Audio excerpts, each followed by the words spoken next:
Supremo Tribunal Federal derruba a comissão especial eleita pela Câmara dos Deputados no rito do impeachment. No Ministério da Fazenda sai Joaquim Levy, entra Nelson Barbosa.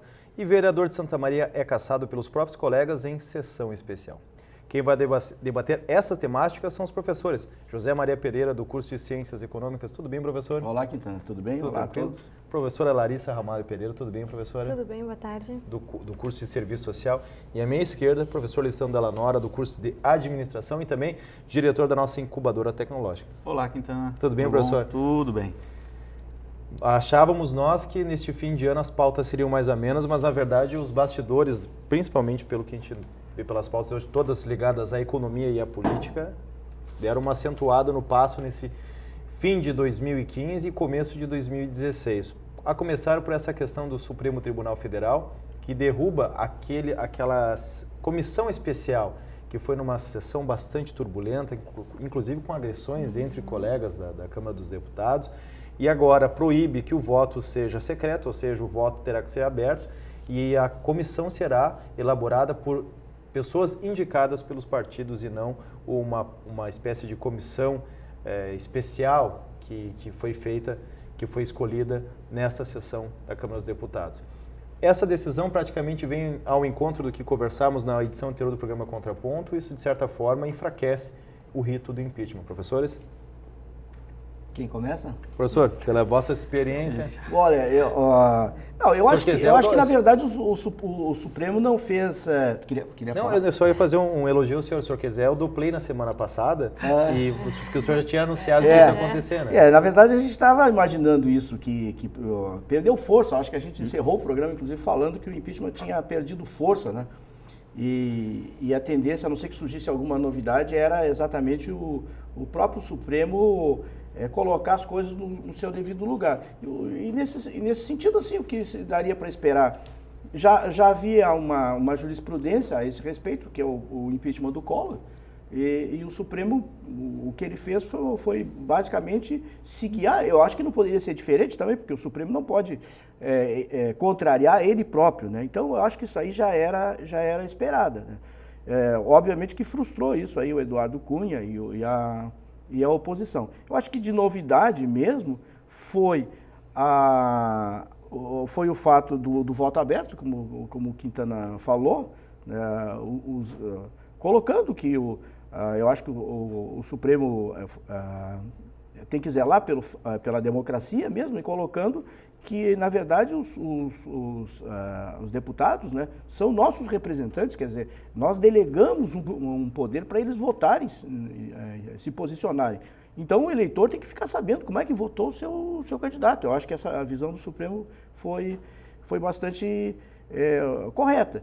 E a outra, só uma questão que eu acho que fortaleceu o governo, porque o governo, no final das contas, contabilizou como uma vitória, foi o fato de que realmente o Senado poder, inclusive, arquivar o processo de impeachment.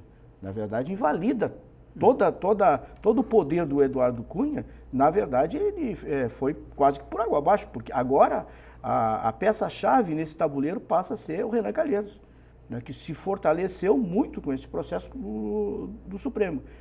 Em contrapartida, nós vamos ter, eu acho que, alguns pontos de interrogação em relação à Câmara, né, que é, por exemplo, nós vimos que o Pisciani, que era o líder do PMDB, que tinha sido deposto pela oposição dentro do próprio PMDB, ele conseguiu, acho que 32 assinaturas e foi reconduzido à liderança. E a gente sabe que o Pisciani, ele pertence à base aliada do governo.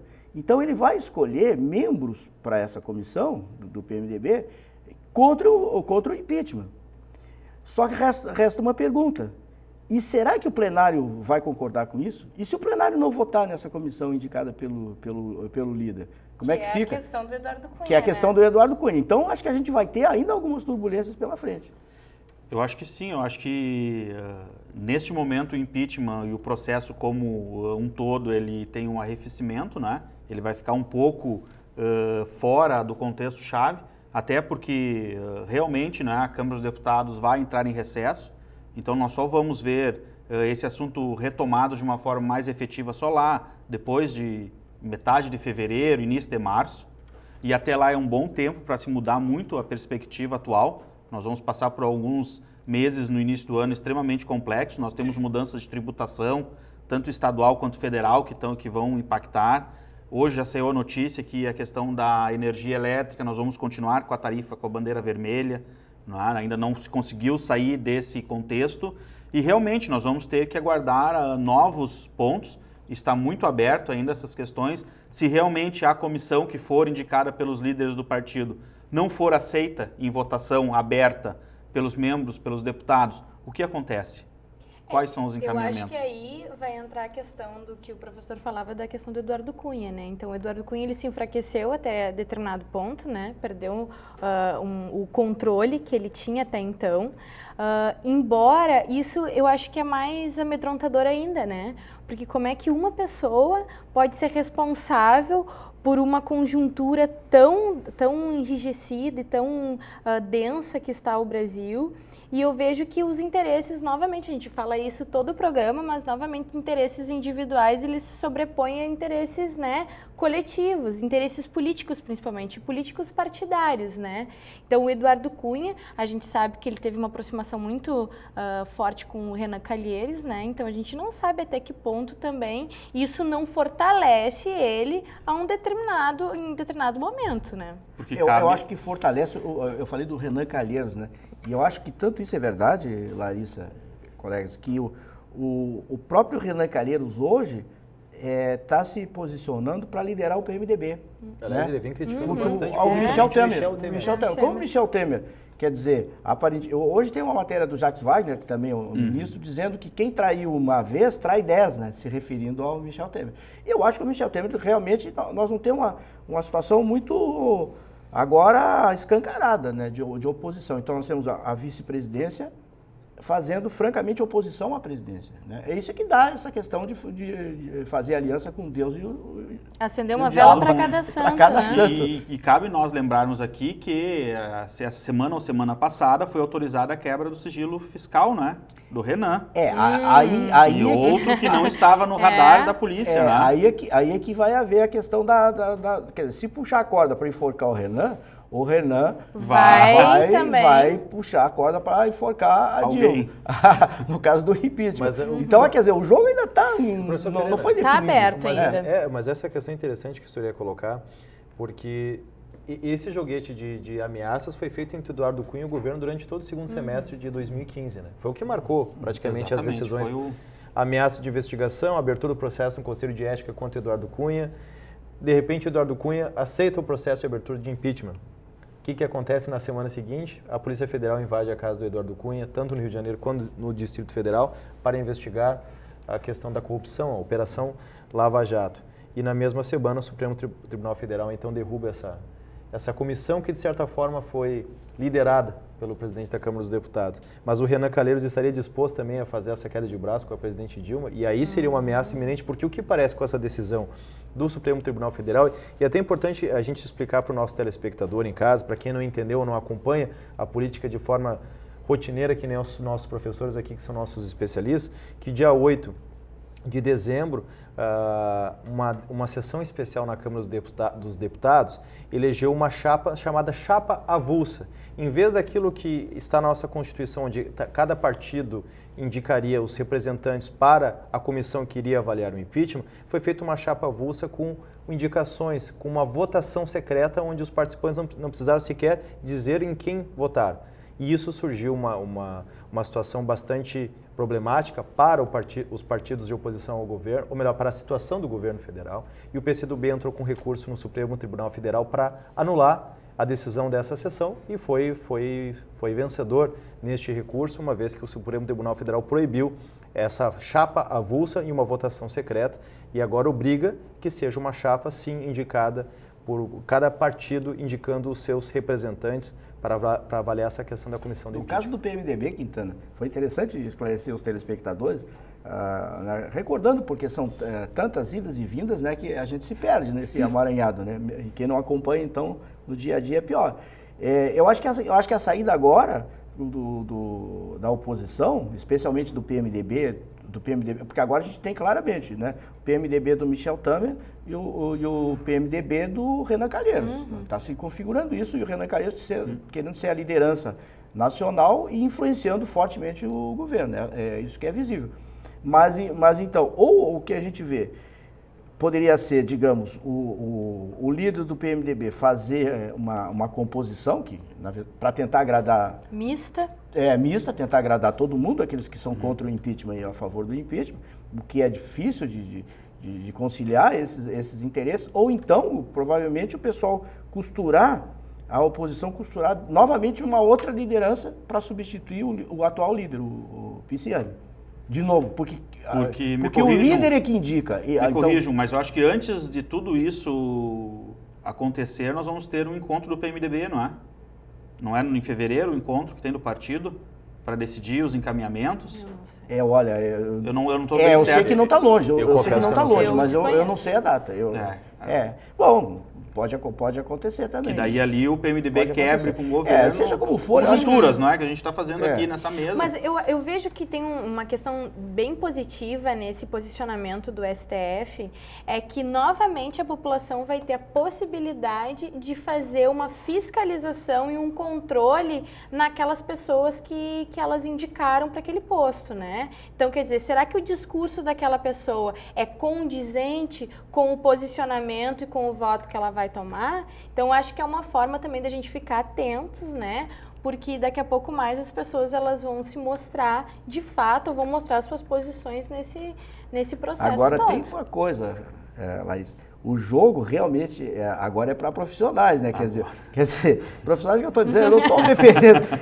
Por exemplo, o Renan Calheiros, olha o tempo que ele tem. De casa.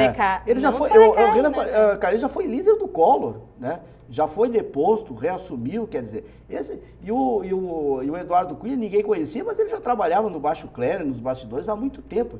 Então, eles, na verdade, é difícil para a Dilma, que não tem muito jogo de cintura política, segurar esse processo. E a gente vê que, olha a dificuldade da Dilma nessa própria reunião do Supremo. Porque ministros que supostamente deveriam votar contra o impeachment, que é o caso do Fachin, que foi recentemente, foi, eu acho que o último ministro a ser conduzido, indicado pela Dilma, e ele era o relator, e o relatório dele apoiava a tese da oposição a favor do impeachment. O outro, claro, agora eu não me lembro quais são os outros? O Dias Toffoli, exatamente, o Dias Toffoli também foi indicado pelo Lula, muito questionado, inclusive, com os votos, e votou mais ou menos o que a oposição queria. E o Gilmar Mendes a gente sabia que votaria, obviamente, porque ele foi indicado pelo PSDB. Mas daí a gente pode dizer que há, então, uma neutralidade, que apesar deles terem sido indicados, há uma neutralidade. Sim, é o que se espera de um Eu vou ministro. chamar aqui as colocações de teoria da conspiração, não é? Até onde é uma contrariedade, até onde já não estava definido que o encaminhamento seria outro. Então eu tiro a visão, aí questão de teoria do caos, não é? Não, então eu sou neutro em fazer uma análise, mas no futuro... Isso é possível. Agora deixa eu fazer uma pergunta. Mas aí é que está a questão da justiça. Porque a gente falava da Polícia Federal, né? Todos os encaminhamentos todos que foram dados. Encaminhamentos que foram dados a partir do processo de impeachment e assim por diante. Nós temos outros fatos que não foram levantados. A viagem do ministro da Justiça a Curitiba, lá com o avião da FAB, que depois saiu nos relatórios e não estava na agenda. Deixa eu fazer uma pergunta. Só para Estamos terminando o bloco, mas só queria dizer o seguinte... Eu vou trocar de lugar com o senhor. O senhor vai conduzir o programa aqui. Não, eu só queria... Deixa a gente falar. A última coisa que eu vou falar em relação ao Supremo. E eu acho, assim, que, teoricamente, é um voto técnico dos ministros do Supremo. Mas, na maior parte das vezes, o que a gente observa é que tem uma argumentação técnica revestida de uma posição política. É isso que eu queria dizer. Mas todos têm uma posição claro, política. Óbvio. Mas o que o professor Lissandro colocou surpreendente. O que o professor Lissandro colocou é interessante, porque o que pode sugerir é justamente essa sensação, uma vez que já sabia qual o resultado, eles mostram que não estão do lado do governo e sim a favor da balança da justiça.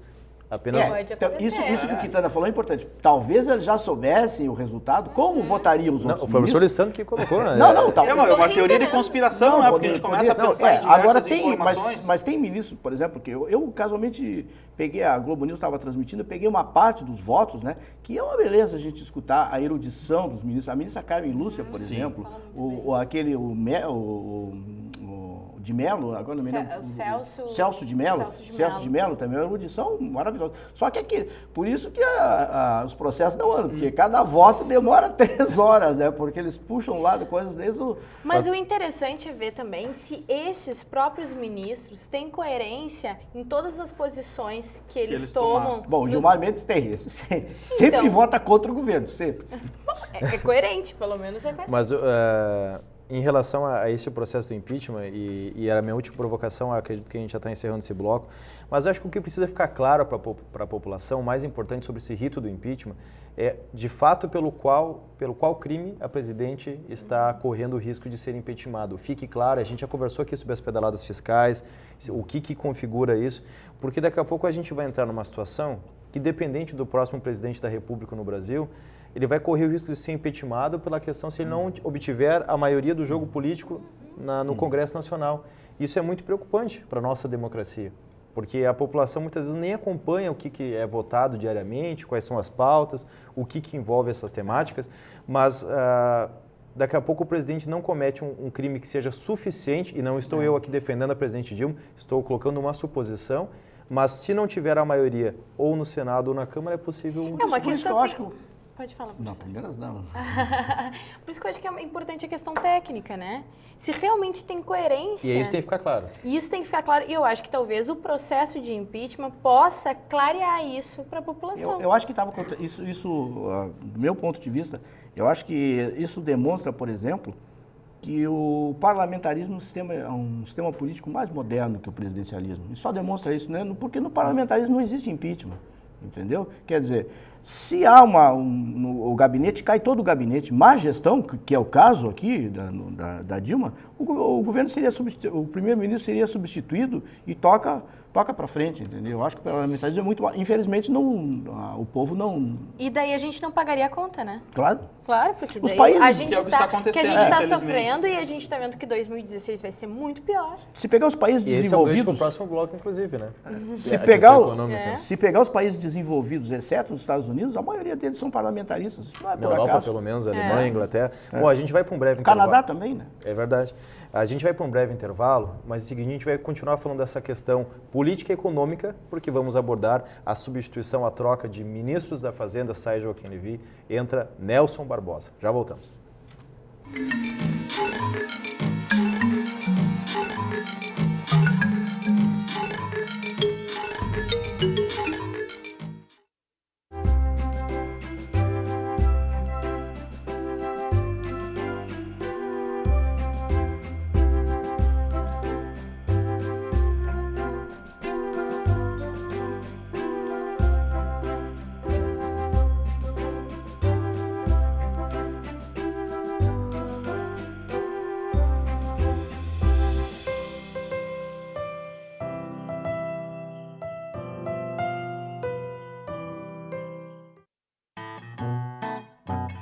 Oi, eu sou Marcelinho.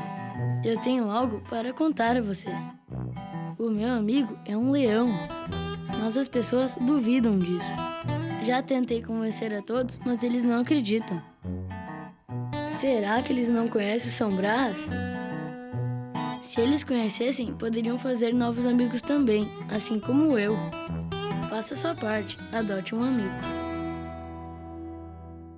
Há 60 anos, o Centro Universitário Franciscano foi a instituição pioneira a implementar o ensino superior em Santa Maria e na região central do estado, com as licenciaturas e a formação de enfermeiros. Hoje, oferece 33 cursos de graduação, além dos cursos de especialização, mestrado e doutorado, se tornando referência na formação de profissionais de qualidade para o mercado de trabalho, transformando sonhos em oportunidade. Centro Universitário Franciscano, uma universidade para suas aspirações.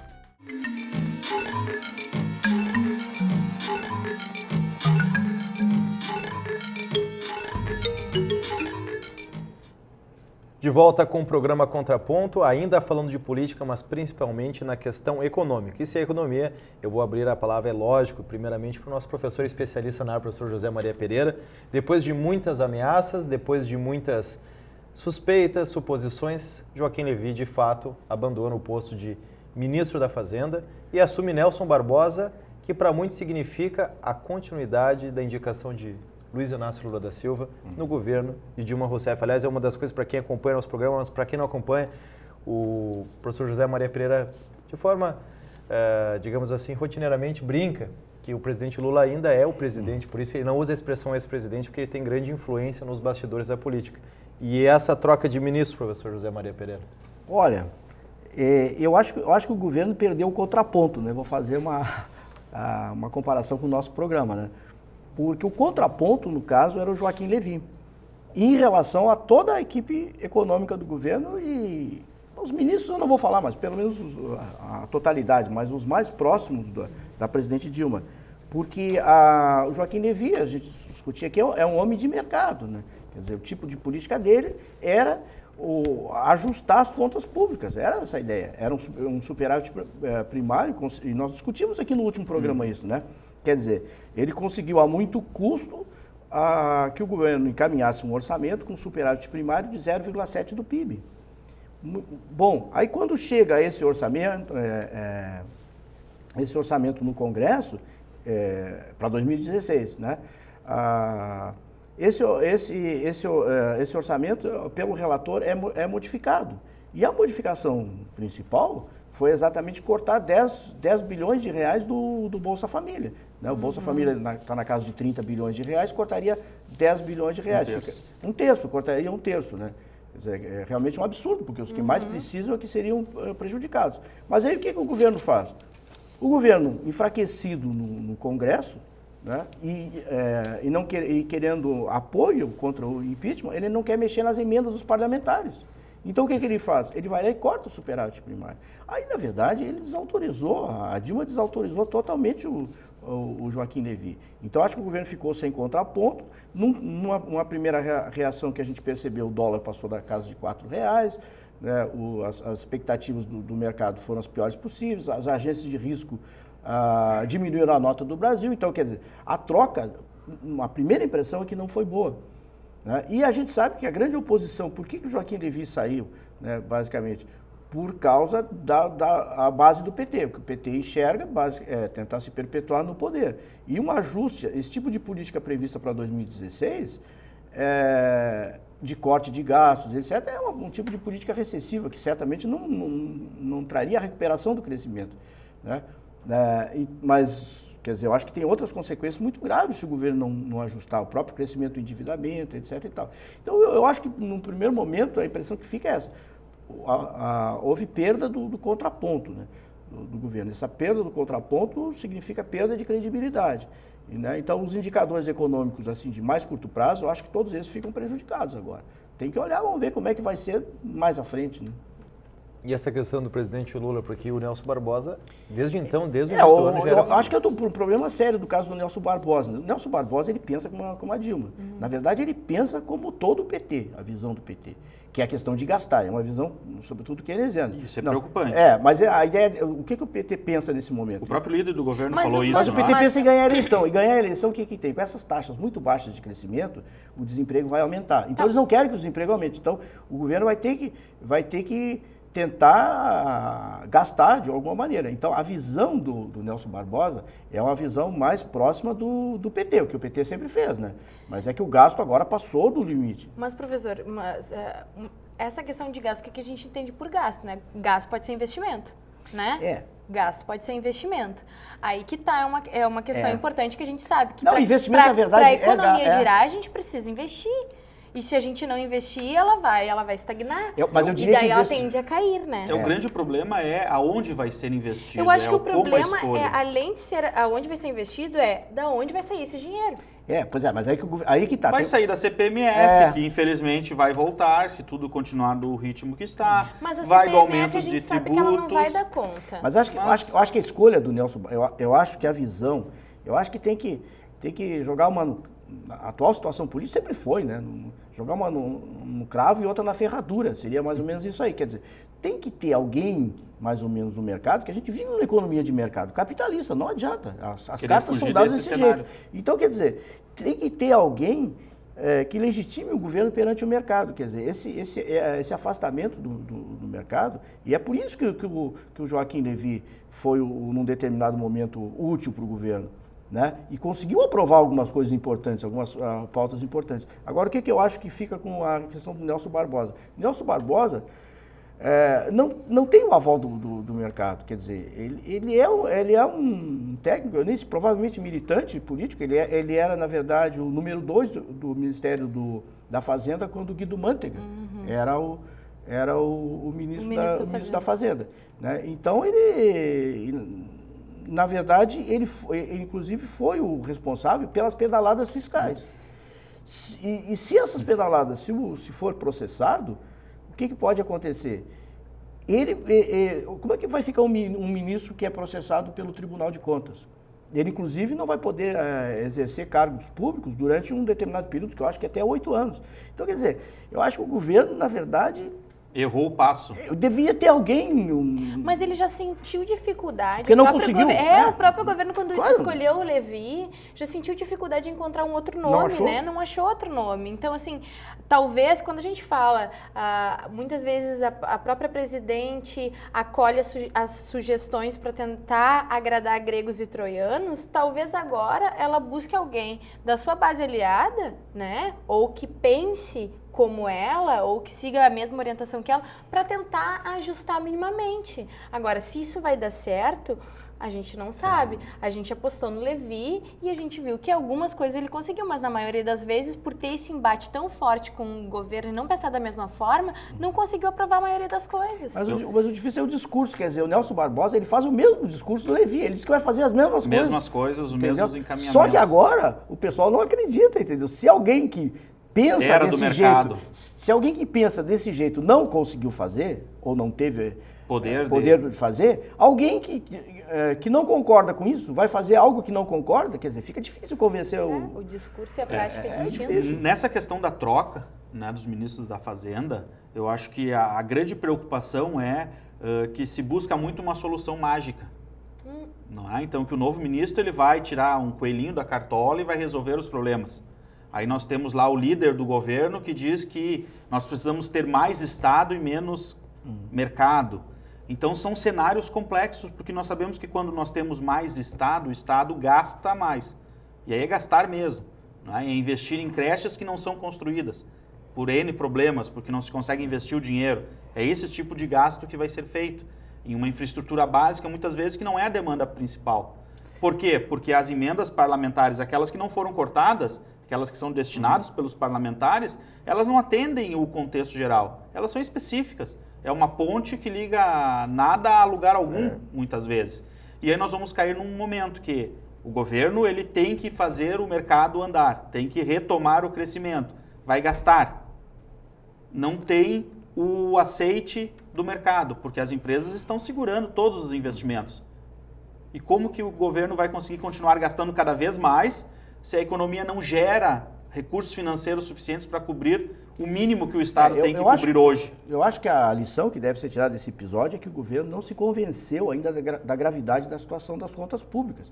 É a única explicação plausível. Porque, na verdade, o Nelson Barbosa nem força política ele tem para contrariar a Dilma e respondendo a pergunta do Quintana, o próprio Lula. Obviamente que tem influência do Lula. Eu fiz a provocação do Lula porque o Lula já queria que o Levy tivesse saído há muito tempo. Sabe, porque o que o Lula pensa? Como político, o Lula não pensa como economista ou equilibrar as contas públicas. Ele pensa o seguinte, olha, como é que uma política de ajuste das contas vai gerar mais desemprego. Mais desemprego significa menos votos.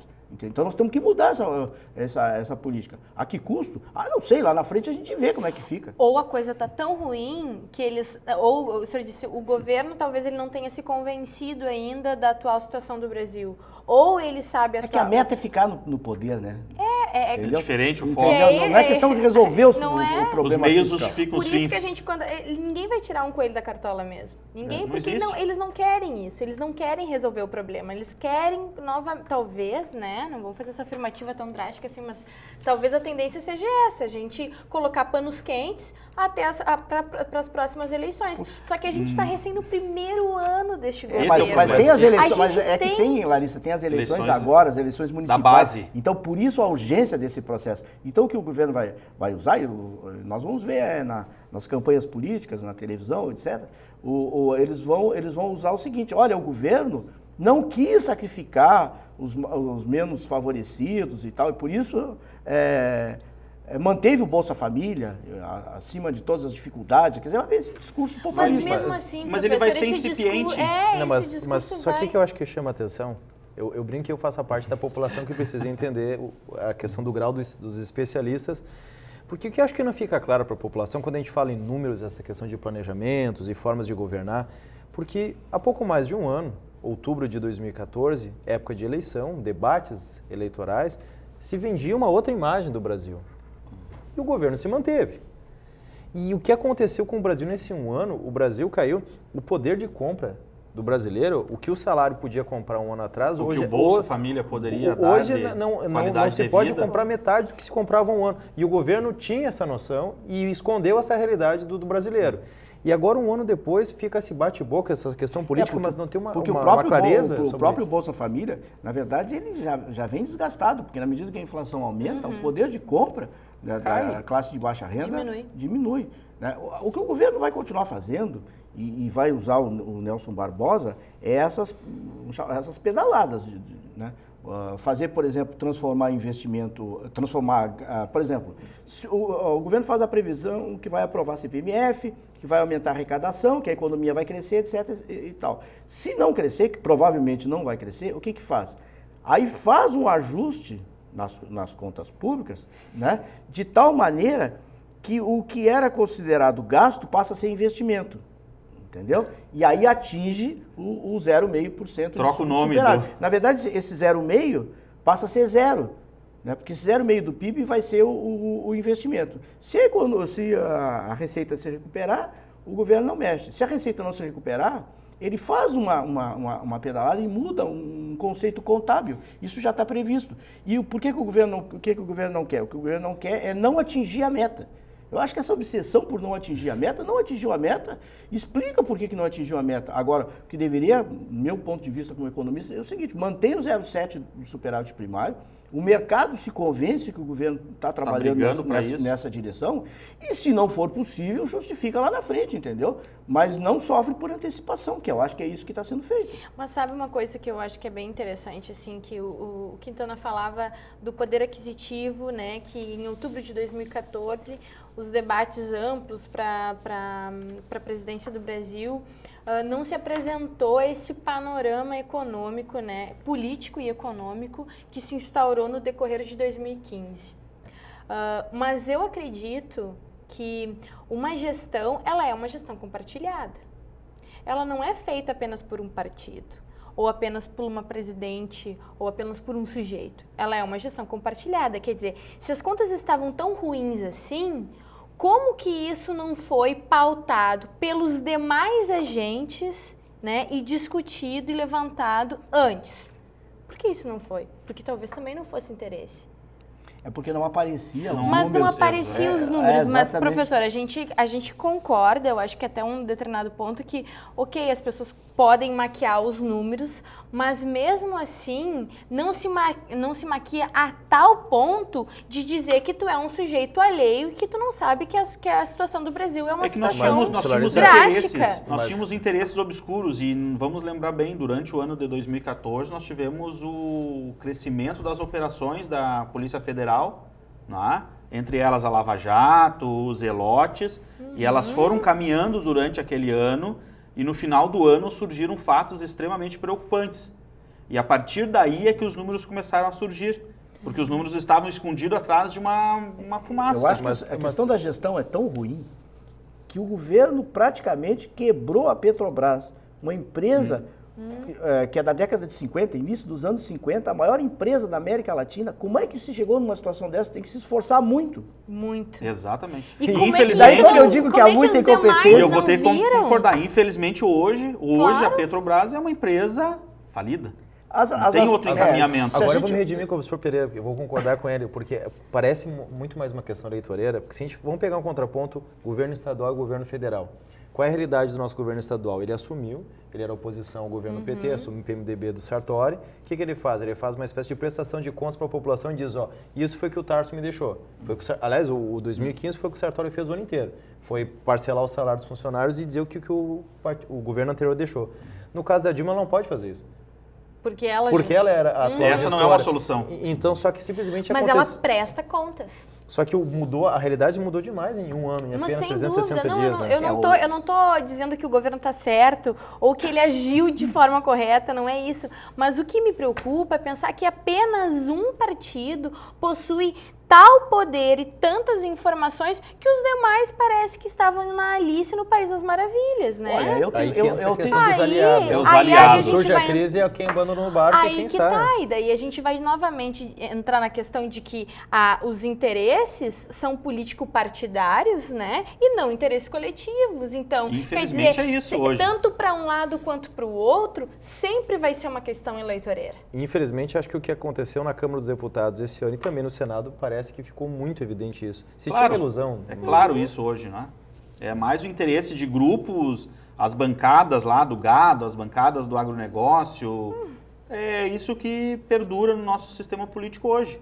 Não é? Esses grupos, eles buscam os interesses deles e não o interesse de uma população. E aí nós caímos no problema da gestão. E mas- isso é um problema da administração Mas, e de isso novo, a é gente inadmissível volta, muitas Nós vezes. falávamos aqui em off com a Larissa, a questão da reforma política. Da reforma Que política. reforma Foi, política que era dizendo, ficou. o primeiro mandato da Dilma ela ficou devendo, não cumpriu. E foi bandeira do segundo, E não foi foi? bandeira do segundo E ela e não tinha que ter cumpriu de novo, sustentado entendeu? isso. A primeira coisa que a Dilma tinha que ter feito, a gente discutia a questão, a melhor defesa é o ataque, né? A gente falou na semana anterior. E é a mesma coisa, quer dizer, ela tinha que assumir e daí E mudar dessa o realidade, mundo caía né? na cabeça dela, mas aí é o seguinte, os políticos aí que iam ficar com esse abacaxi para descascar, entendeu? Claro. E, na verdade não, eles jogaram tudo para ela. Quer dizer, acho que a Dilma, claro, A gestão a gestão falta é de muito- habilidade, a Dilma na verdade ela foi forjada, quer dizer, uma pessoa que nunca foi nem vereadora e direto para presidente da República, foi um salto e tanto, né? E agora a gente está percebendo que ela realmente não estava preparada. No jogo político a Dilma não tem Ela não preparo. tava, talvez ela não tivesse preparada e ainda foi mal assessorada, né?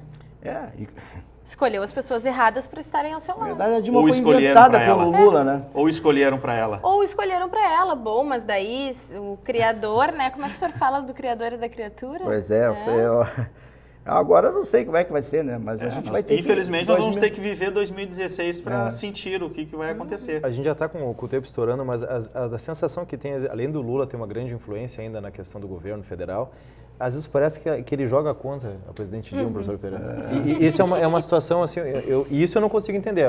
Aí sim é mesmo partido, independente da questão. Porque agora... Mas porque isso- tem correntes internas também que eles disputam. Mas qual o assim, interesse mas, dele- aí, mas eu acho que a meta, isso que eu acho, eu insisto na questão da reeleição, agora no caso do Lula não seria a reeleição, né, porque voltaria de novo, mas eu acho que essa ideia de se perpetuar no poder, quer dizer, quando o jogo é esse, acima de tudo, o que interessa é o voto. Por exemplo, Bolsa Família interessa, mas interessa para manter o voto, entendeu? E daí o que acontece? Se a Dilma faz um governo catastrófico, né? Como é que o Lula, ou quem quer que seja do PT, vai voltar lá, entendeu? Porque tem uma reportagem do Gilmar Mendes de uma entrevista que ele deu e que ele comenta isso, que hoje não existe mais a compra de votos tradicional, aquela que tu dá uma cesta básica ou qualquer outra forma.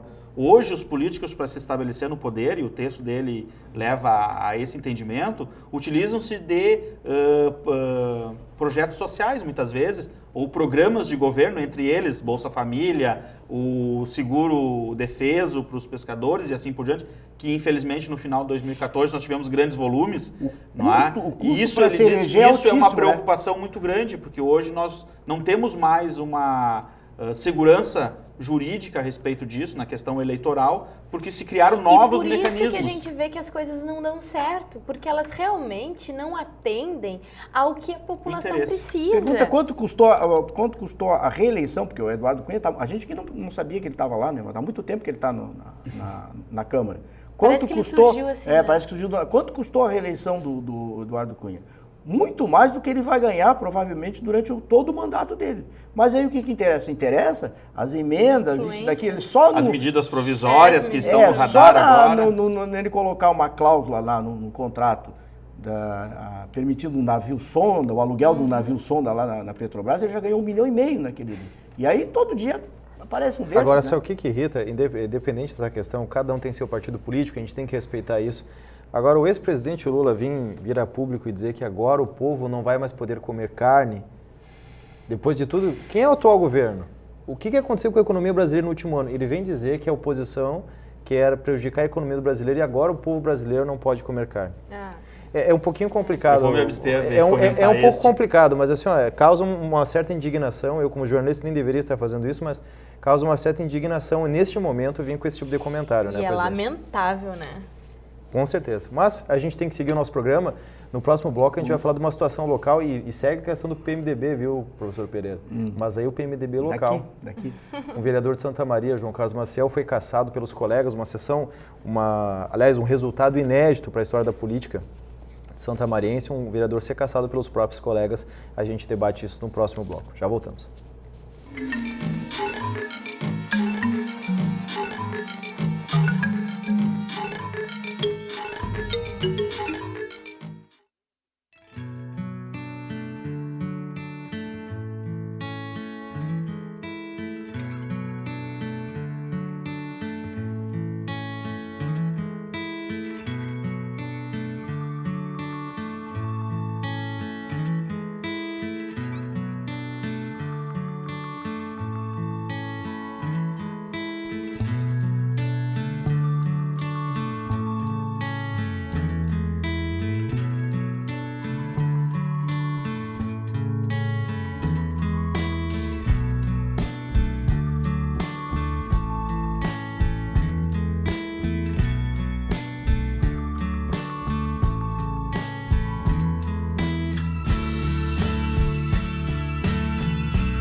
De volta com o programa Contraponto. Infelizmente, o nosso último bloco, hoje o programa está voando, tantos assuntos que surgiram nas últimas semanas ou deram continuidade, na verdade, em relação à política nacional. E nós vamos encerrar o Contraponto, esse último bloco, falando de uma realidade local, porque pela primeira vez na história de Santa Maria, um vereador foi cassado pelos próprios colegas. Numa sessão especial, o João Carlos Maciel foi cassado por 16 votos favoráveis à sua cassação contra 4 contrários.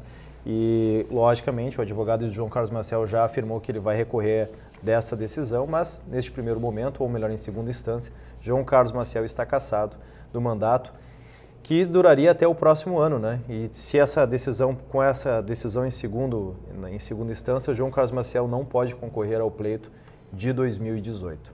Ele já não poderia, na verdade, porque ele já tinha sido condenado em segunda instância. Ele não Por poderia. causa da decisão em segunda instância, exatamente, né? Ele não poderia concorrer. Não, de qualquer maneira não poderia, né? Mas agora ele ficaria por 8 anos, né?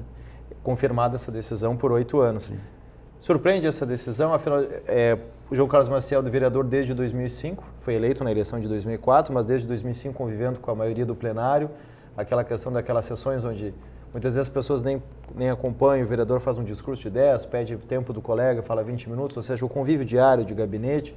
E e até mesmo a relação partidária. João Carlos Maciel afirma que deixará o PMDB, uma vez que o próprio presidente do partido, ou o líder do partido, voltou a favor da cassação do vereador. Eu acho que nesse cenário nós precisamos talvez fazer um paralelo com outros que nós já vivenciamos aí, por exemplo, os deputados estaduais.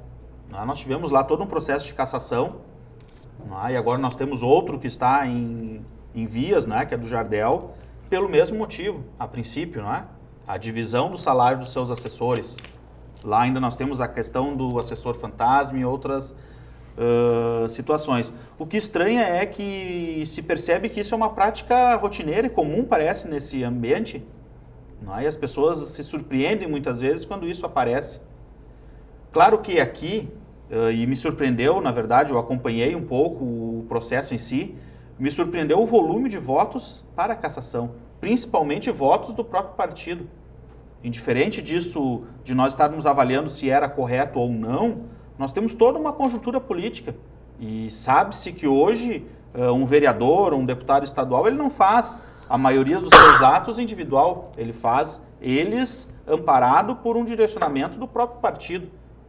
Não estou falando aqui que o partido manda fazer coisas incorretas ou fora de uma legalidade. Mas existe um grupo muito forte, a gente está vendo isso lá na Câmara dos Deputados, os grupos, o baixo clero lá reunido e grupos de dissidência e assim por diante, se unindo de uma forma para articular um posicionamento. E estranha aqui a veemência da mudança de que foi lá da comissão, existiu uma comissão especial, que votou contrário ao processo de cassação, e os vereadores em audiência mudaram isso por 16-4, isto, Exatamente.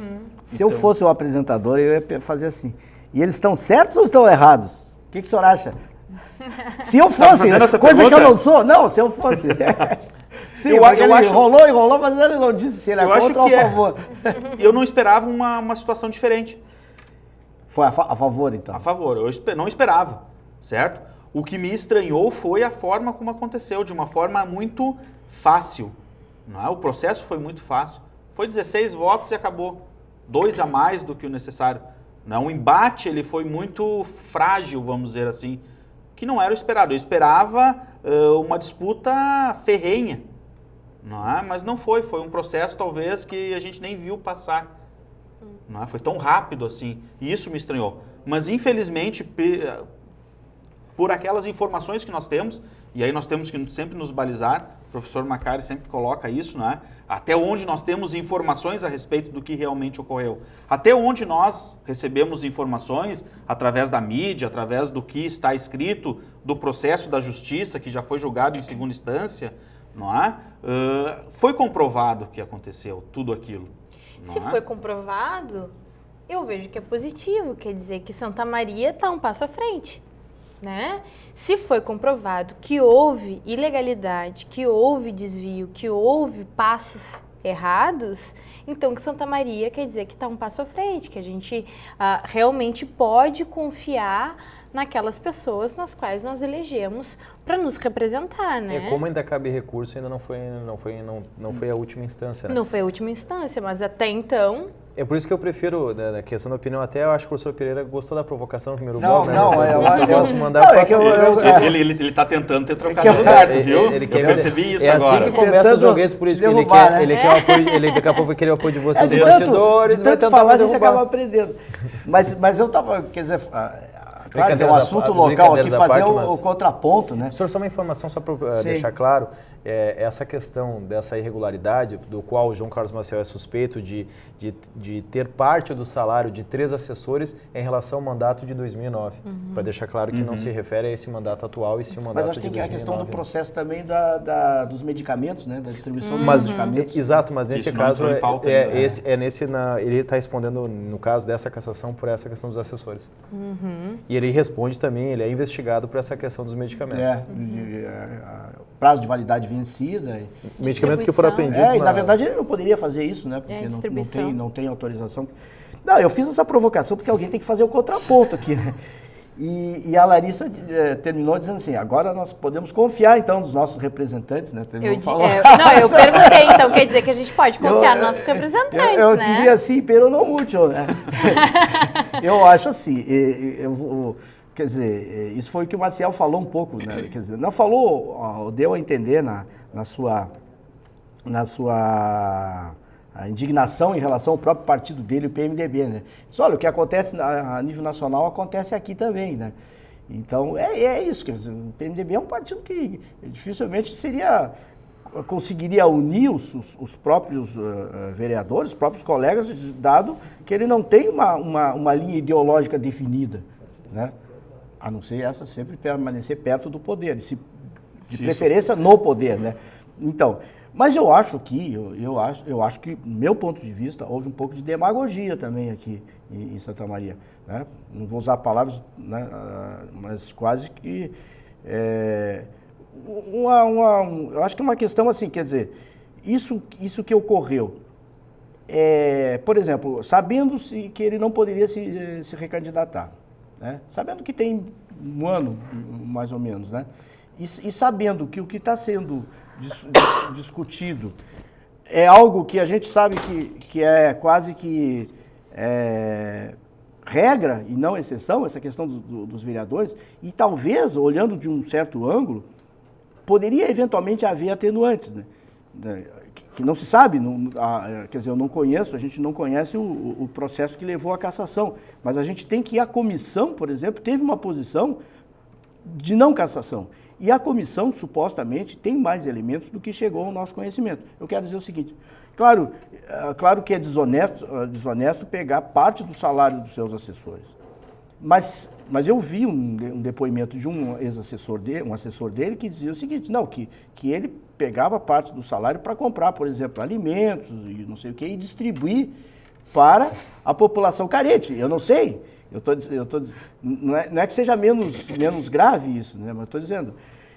E eu acho que no final das contas houve oportunismo nesse processo, né? Oportunismo porque as eleições estão aí, né? Então talvez, isso que a Larissa falou, quer dizer, se nós crucificarmos o Maciel agora, nós limpamos a nossa barra, né?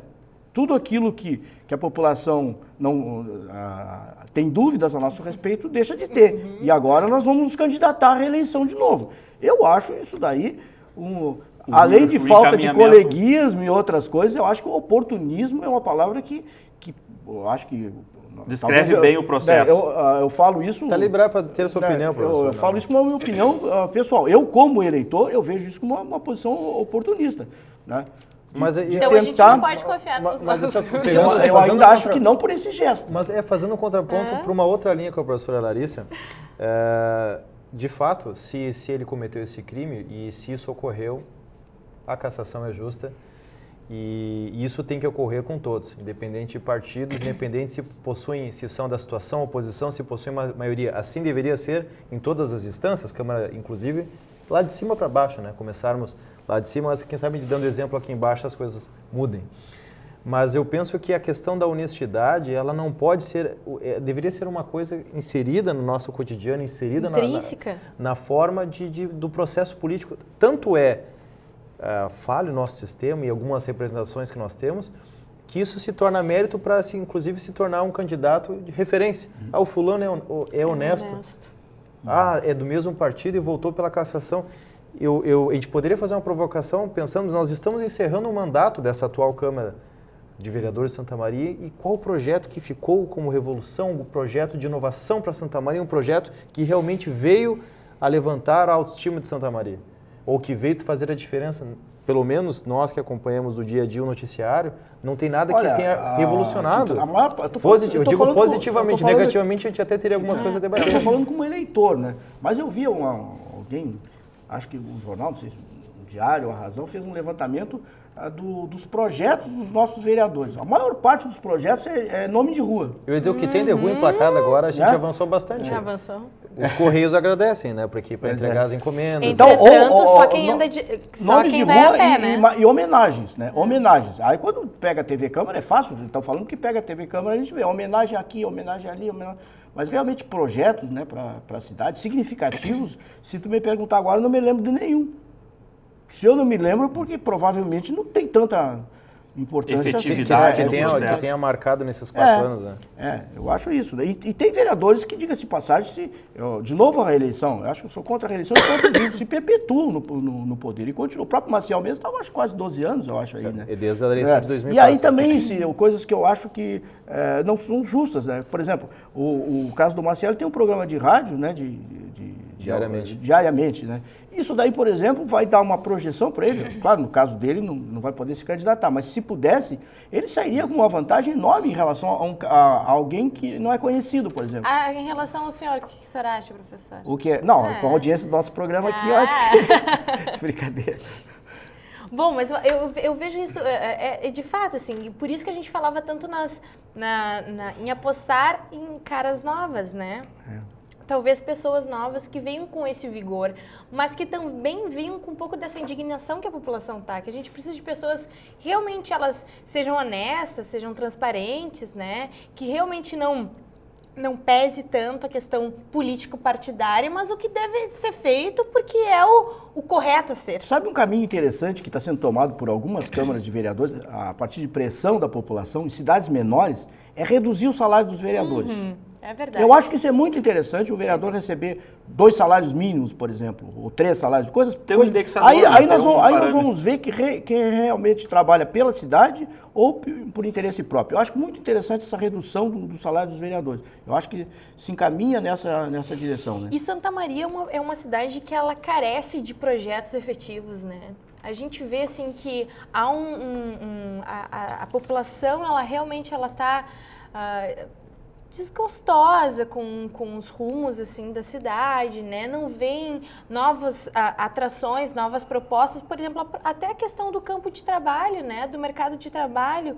A gente tem tantos jovens, né? Se formando aqui na cidade que gostariam de Agora, ficar na Larissa, cidade. vai começar a se discutir de novo essa questão do emprego em Santa Maria. Todo ano eleitoral, agora em 2016, é a mesma coisa. Por que não tem fábrica aqui em Santa Maria? Por que não se atrai? Por que não sei o quê? Por que as pessoas não abrem uma empresa em Santa Maria?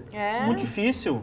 Bom, Então, mas muito complexo. são esses projetos que a gente vê que há anos estão em Mas depois pauta esquece, né? Depois a prefeitura assume Mas, e esquece. 4 mas eu anos acho que pensa assim, de ó, novo. e o próprio governo esquece, mas a população não pode esquecer.